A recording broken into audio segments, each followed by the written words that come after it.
In the heart of South Africa, just a stone's throw away from the busy Grasmere toll plaza, lies a community that feels like a forgotten battlefield. Kanana Park, once a hopeful space for families and children, has turned into a lawless zone, an urban jungle where crime runs wild, young dreams get swallowed by drugs, and danger becomes a daily companion. Let's be real. This place has no roads, just dust, ditches, and despair. There's no proper police station. And with no police presence, you can imagine what that means. Young men patrol the streets with firearms, their fingers never far from the trigger. The rule of law, non-existent.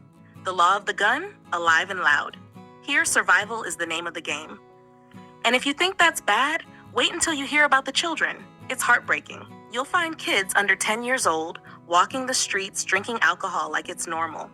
There are no playgrounds, no libraries, and no guidance. These children are being raised in chaos. Schools, which are supposed to be safe havens, have become just another battleground. Drugs are sold and consumed on school grounds, right under teachers' noses, some of whom are too scared to intervene. Kanana Park has become a breeding ground for gang culture. The absence of basic infrastructure, proper sanitation, lighting, and policing has made it a perfect hideout for criminal syndicates. Women and the elderly live in fear. Shootouts and robberies aren't even shocking anymore. They're just part of life.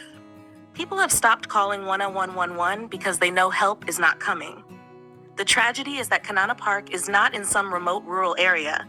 It's right next to a major toll plaza that generates revenue daily. Millions of rands are collected at the Grasmere toll plaza. Yet the people of Kanana Park live like they're in a war zone.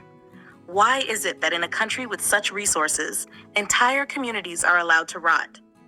Why is it that only when someone dies in a brutal manner do we hear about these places in the news? We need to ask tough questions. Where are the ward counselors? Where is Gauteng Province's Department of Community Safety? Where is SAPS? This is not just about Kanana Park anymore. It's a mirror reflecting the growing collapse of law and order in forgotten corners of our nation. If this was a suburb filled with rich people or connected politicians, there'd be tarred roads, streetlights, a police station, and even a satellite clinic. But because it's Kanana Park, where the poor, voiceless South Africans live, it's been left to rot. And the youth, they've been left to perish. South Africa, we cannot afford to turn a blind eye. Kanana Park is crying out for help. And if we don't act now, this forgotten settlement might become the blueprint for every neglected township and informal settlement in the country. No child should grow up thinking carrying a gun is normal.